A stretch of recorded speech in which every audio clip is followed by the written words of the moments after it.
Check, 1, 2, 3, 4, 5. In about 2 minutes or a little bit less than 2 minutes, I'll be with you. This is meteorologist Steve Horstmeyer. We'll talk all about what happened and what's going to happen weather-wise around the tri-state. So in addition to that, there were some confirmed tornadoes, and they're not done with the survey, so there may be more than we can talk about right now. All right.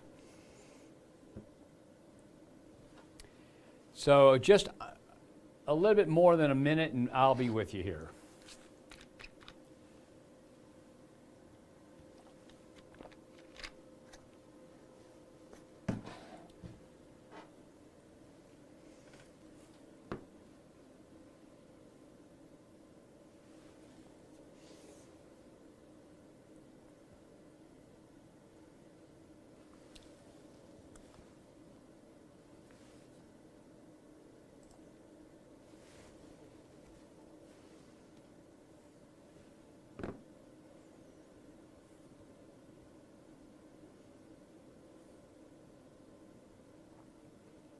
Okay, just a little bit under a minute, and I'll be with you.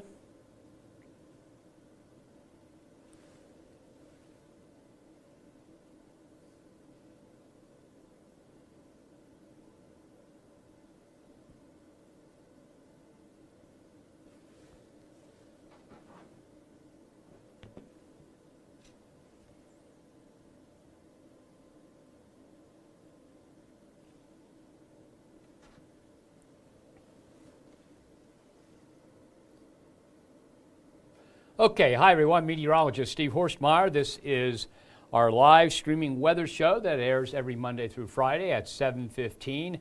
It's kind of open-ended. If there's a lot going on, I answer a lot of questions. If there isn't much interest, we just do the weather so you can know what's coming your way and go on from there. Here's what it looks like from our tower cam shot. Still kind of gray and cloudy out there. Temperature's 43 degrees, pretty chilly down at the ballpark. The Reds are leading as I speak here, 3-0, and of course we are the official weather provider for the Reds, and so we're pretty much in tune with what's going on down there pretty much at all times. So let's go ahead and see what else we have coming our way. First of all, the National Weather Service has confirmed 3 tornadoes touched down Sunday evening. Now they haven't finished all of their surveys. There's still some other areas where there's damage they need to look. And they don't have, they have the ratings. Every one was an EF0 here, every one of the 3. They don't have the maximum wind velocity or anything like that. They just, and the way I said it on the air a little while ago is those of us in TV whine about not having it so much for the newscast that they went ahead, they put out the preliminary, yeah, we've found 3 tornadoes, EF0s, and they've got to do the rest of the work. But that's what it looks like, 3 tornadoes. The first one in Butler County, north of New Miami. The second one in Warren County started near Corwin. It's Corwin, Waynesville, that area up that way. Butler County, the third one was Butler County near Westchester.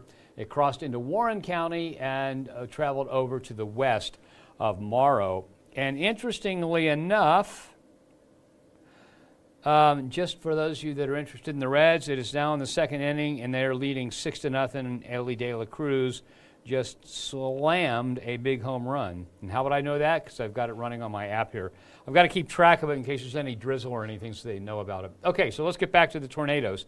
So they were all EF0s. And take a look. What we're going to look at here is what I got off some radar software that I have. And so now if you look at this, what you see here is you see what we call a couplet. Here's South Lebanon. Here's Interstate 71 right here, and in Doppler radar can measure wind coming at the radar and wind going away from the radar. So if the wind is not coming directly at or away, if it's coming off from the side, it can measure the component of the wind that's heading toward the radar, and you get these different velocities. And so in this case, the blue is coded as air moving toward the radar in Wilmington. So that's air going like this.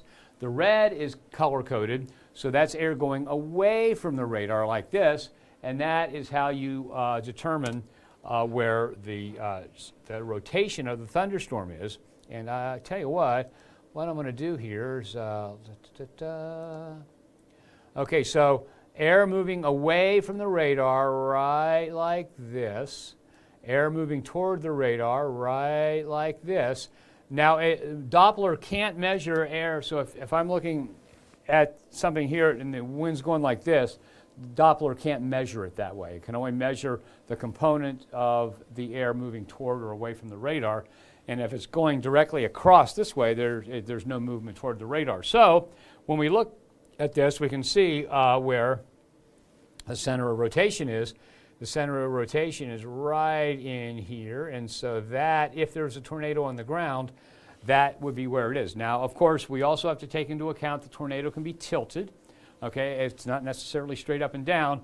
And so, I mean, it could be showing up here on the radar and be a mile or so away on the ground, depending upon the specific kind, but it's usually not that far. So, so that's how we do it. Here's Doppler radar right here, this and this. Now, if you look at this and you look at an animation of this, and I don't have one in here, this came up really fast and went away really fast. And so you almost have to be staring at the radar to see that.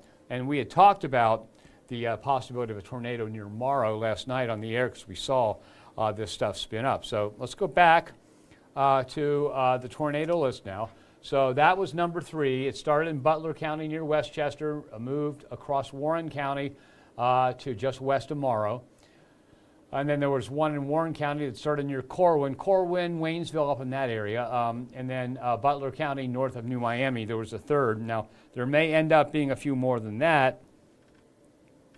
Especially when they get more information and begin to do a little bit more looking into it. But there was the chance of something touching down in Ripley County, and everything I've seen on radar tells me that the stuff that was near Napoleon in Ripley County, Indiana, was straight line winds. I mean, we had a live reporter out there, Mike was out there, and he was talking to the people. Their barn roof was destroyed and all that. So Mike Schell was out there with that. But when I looked at all the radar information, it basically said to me it was straight line winds. And I don't think the Weather Service has planned on surveying that because they probably saw the same thing from the radar data. But straight line winds can do a lot of damage. It doesn't have to be a tornado to be life-threatening and to be a bad thing. So then once again, there's what a Doppler radar signature looks like. You color code it. This is air moving away from the radar, or in Doppler terms, that's positive. That's positive. Air moving toward the radar is negative, and so this represents the circulation. If a tornado touched down, it would be right near here, and there's Interstate 71 just to the west of southwest of South Lebanon. Okay, so that's the tornado story from Sunday night. Now let me tell you, man, I'm so tired.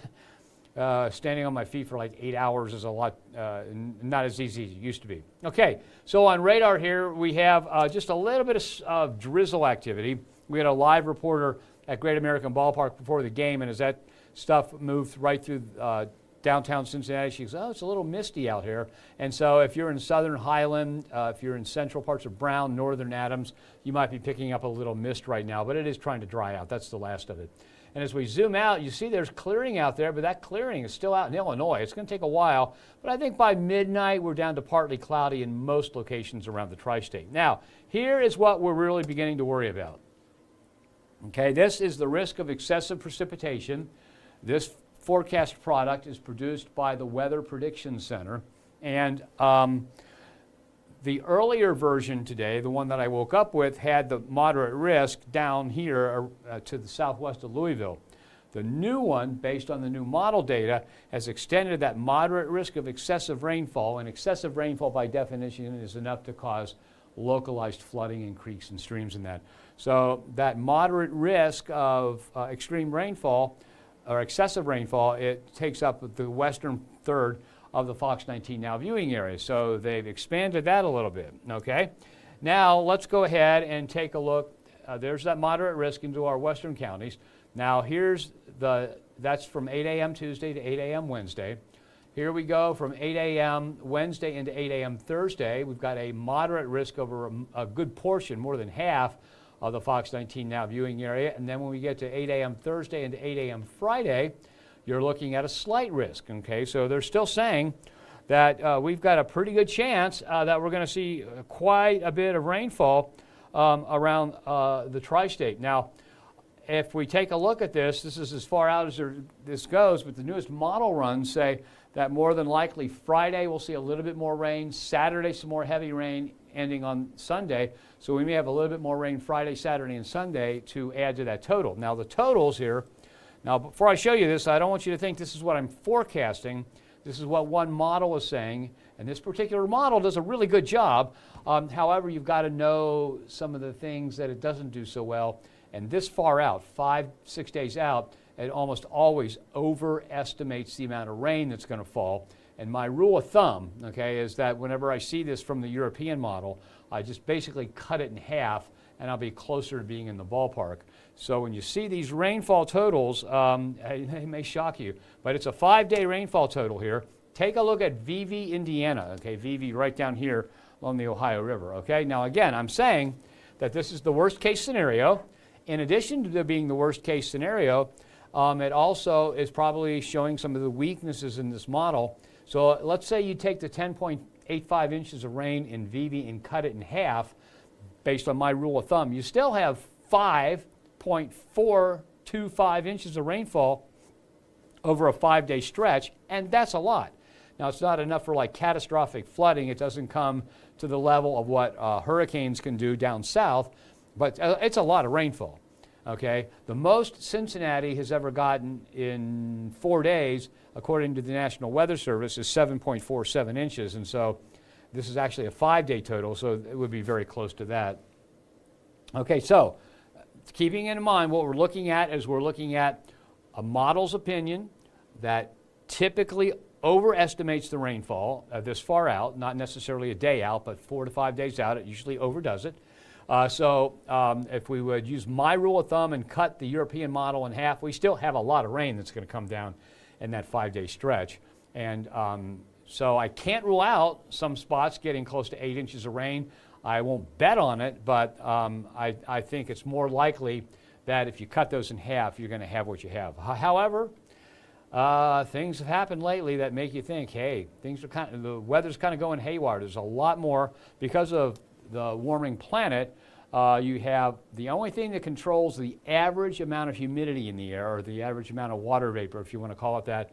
The only thing that controls that in the atmosphere is the average temperature. So if you have a warmer planet, you have more evaporation from all the water bodies, especially the oceans, and you have a greater average amount of water vapor in the atmosphere. Well, water vapor is high-octane fuel for thunderstorms, for hurricanes, things like that. And so if we have, and we have somewhere between 5 and 8% greater relative or greater amounts of humidity in the air now than we did 20 years ago, and that's a lot of extra thunderstorm fuel. So I can't rule out any of these. I'm not going to sit here and say, oh, absolutely not, and then have it happen. This is what the model is saying. I'm telling you, my experience with this model is at this point, cut it in half, and you'll be closer for the 5-day total. But I'm not ruling out excessive rainfall like that. And if that happens, there'll be a lot of flooding around the tri-state. Okay, so that's one reason why we have first alert weather days, is because of the chance of excessive rainfall. All right. The other reason we have first alert weather days coming up is because right now, from 8 a.m. Wednesday to 8 a.m. Thursday, we are under an enhanced risk of severe thunderstorms. It's level 3 out of 5. That's all modes. That's large hail, that's damaging winds, that's long track tornadoes possible in this. Now, again, just like every other situation when severe weather is coming, we've got to wait to see how all the elements come together. If they come together, and they could bring us the worst possible case of some long track tornadoes and that, along with the flooding rains. It's going to be not a very fun 5 or 6 days in the tri-state. However, we just have to see exactly how it folds out. And eventually, we'll fine-tune this. Okay, even though this is 8 a.m. Wednesday to 8 a.m. Thursday, we're not looking at anything severe coming into the tri-state until late afternoon Wednesday, maybe even as late as Wednesday evening, again, depending on how all the elements come together. So, late in the day Wednesday into Thursday morning, another chance of severe weather. And this one actually looks like it'll probably be a little bit worse than what we had last night. So pretty more widespread, maybe some stronger tornadoes. And again, I may have to back off on that and say no, but right now my sense tells me, after doing this for years, that this could be an event with fairly widespread outbreak of severe weather in the Fox 19 Now viewing area. Okay, so that's 8 a.m. Wednesday to 8 a.m. Thursday. Let's take a look at 8 a.m. Thursday to 8 a.m. Friday. And now we still have a slight risk of severe weather. So on top of that, we have the possibility of flooding rains Wednesday, Thursday. We have the possibility of severe weather Wednesday and Thursday. And we're going to continue the rainfall a little bit on Friday, then more Saturday, and coming to an end on Sunday. So we've got a long stretch of time when the weather is going to be worthy of news headlines. Okay, so for Wednesday, a severe weather window opens up during the evening hours mainly. It could be as early as afternoon, but I think evening is probably the best bet at this point. Thursday, heavy rain, both early in the morning and then again later in the day, on into Friday, and then additional rain in the forecast for Friday, Saturday, and again on Sunday. So what we're talking about here is we're talking about a good 7 days of weather that could be quite a problem for the tri-state. And in response to the fact that it looks like we're going to get some widespread heavy rain, National Weather Service has put everybody in the Fox 19 Now viewing area under a flood watch. It starts Wednesday evening and goes all the way into Sunday morning. And the way the newest models are leaning, it says that we may have to extend that into the daytime hours of Sunday, not just end it Sunday morning. So that is the latest on that. So heavy rain, chance of widespread severe thunderstorms. The thunderstorm, the greatest risk, Wednesday evening into early Thursday morning. The greatest risk of flooding rains would be at any time from Wednesday into Thursday, maybe Friday, but then Saturday on into Sunday. Okay, so here's what that looks like on the model, okay? Put this into motion, and you see that there is the Wednesday situation. Right there's Wednesday at 11:30 p.m. You can see the heavy thunderstorms kind of showing up in yellow, moving into the tri-state. That goes away Thursday into Friday. Friday, we end up in the early morning hours with more rain coming into the tri-state and then drying out for a while. Saturday, another system comes our way. This one, another strong one with rain that could be heavy at times, and that lasts on into Sunday. This is 10:50 a.m. Sunday morning. It tries to come to an end on Sunday, and in that one patch of snow you saw out there, some of the models are saying it may end up as a little bit of wet snow and rain mixed, although the European says no, the GFS model says yes. So we are going to have to watch out for the possibility of a little bit of wet snow as all this dangerous weather comes to an end. So it's 43 at the International Airport right now. Everybody else in the 40s, with the exception of Batesville and Richmond, both in the 30s, and 50 over at Portsmouth. And the wind chills, 29 right now, the wind chill in Richmond, 36 at CVG, at Lunken Airport, 38. So if you're about to head out this evening, keep in mind that the wind chill is feeling a bit more like winter than it is spring. So this evening, we're looking at 43 right now, should drop off to about 41 by 11 p.m. Overnight, we're talking about low temperatures in the upper 30s. And then during the day tomorrow, the high temperature about 57. We have some extra sunshine. We do clear out tonight. I've got a partly cloudy day in the forecast tomorrow. And with that extra sunshine, we should make it into the upper 50s, which is still cooler than normal. Okay, now if you like warm spring weather, here's some bad news from the Climate Prediction Center. It says from the 6th to the 10th of April, colder than normal. Yikes, I was hoping this wouldn't happen. From the 8th to the 14th of April, colder than normal. And then when you get to weeks 3 to 4, going back to normal around the tri-state instead of colder than normal. So what's that say? That says to you that there's just no early onset of summer. We're probably not going to see many, if any, 80s for a while. And as we head toward the end of April, probably still kind of cool for that time of year. Precipitation-wise, drier than normal through the 10th of April. Through the 14th of April, drier than normal. And as you head to the 26th, it moistens up a little bit, and it looks like the rainfall will be near normal. Okay, your 7-day forecast looks like this. Overnight low down to 36, 57 the high tomorrow, partly cloudy. If you're going down to Great American Ballpark, it'll be a cool evening, but a good one for baseball. Up to 79 on Wednesday. with rain and thunderstorms on the windy side. The rain could be heavy. The thunderstorms could very well be severe, especially Wednesday evening. That's why it's a first alert weather day. Thursday's a first alert weather day, a low of 62, a high of 68, with rain and some thunder, chance of a severe thunderstorm, chance of some heavy rain.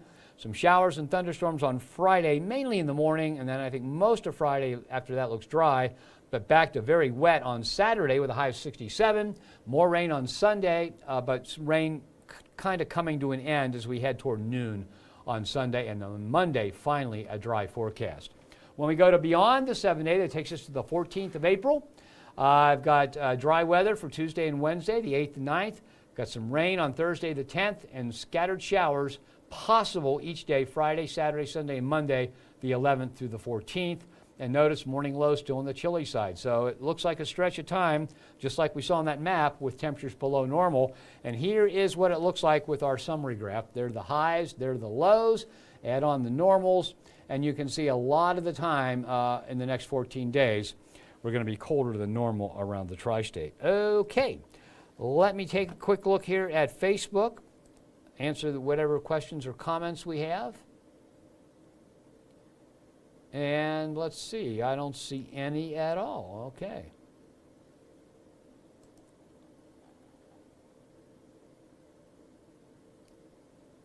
All right, yeah, no comments or anything yet. So, blocked, we got 346 blocked keywords. What's that about? Okay.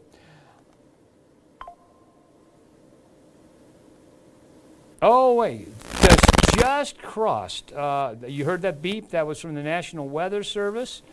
And they said some details on the 3/30/25 tornadoes. Let me look here, and I'll just read it to you, rather than, since nobody's interested in asking questions today, which is fine. Let's take a look. Okay, so the tornado confirmed in Butler County. It was an EF0, top winds 80 miles an hour. This is the one that's north of New Miami. It was on the ground for 6.89 miles. It was 150 yards wide. Woo! It was started about 8:40 p.m. Start location was 1 mile north-northeast of New Miami in Butler County. It ended at 8:50 p.m., so it was on the ground for 10 minutes. Let's see, 10 minutes. So a tornado touched down near Hamilton-Eaton Road, just north of New Miami, Ohio, and traveled east-northeast.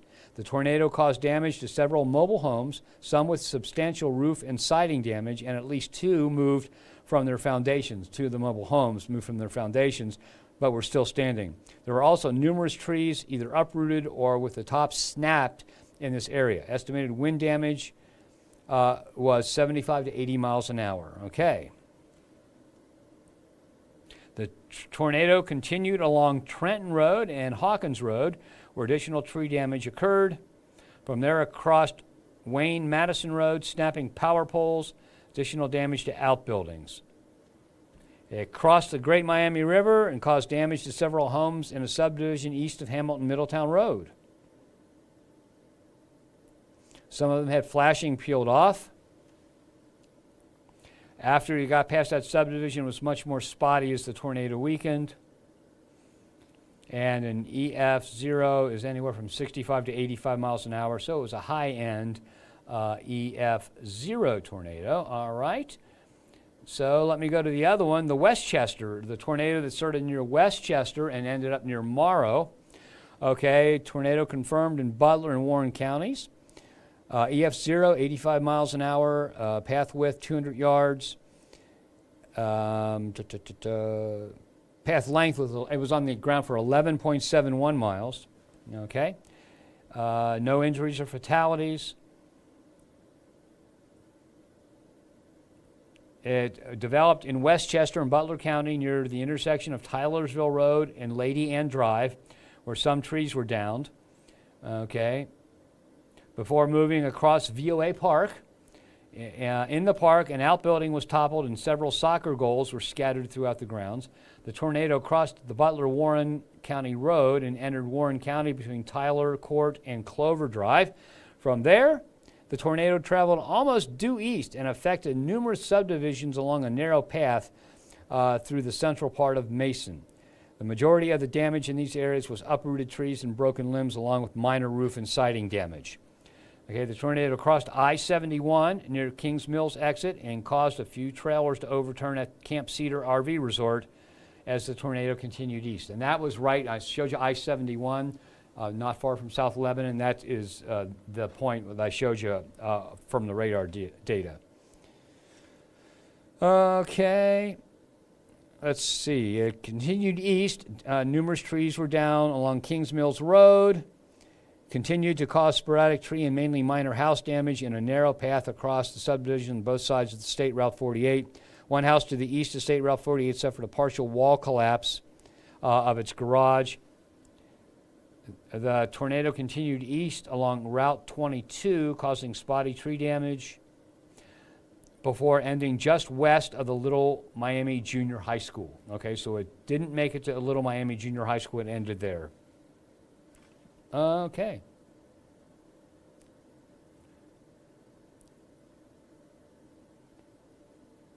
Okay, that's it for the two tornadoes. So that's it for now. I've got tons of other stuff to take care of. Thank you for watching, and I hope you join me again.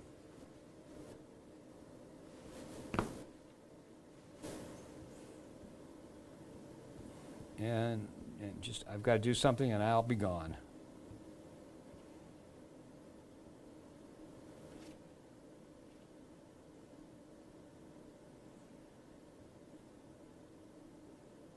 Okay, that's it. Thanks for joining me. Have yourself a nice night. I'll be back tomorrow at 7:15.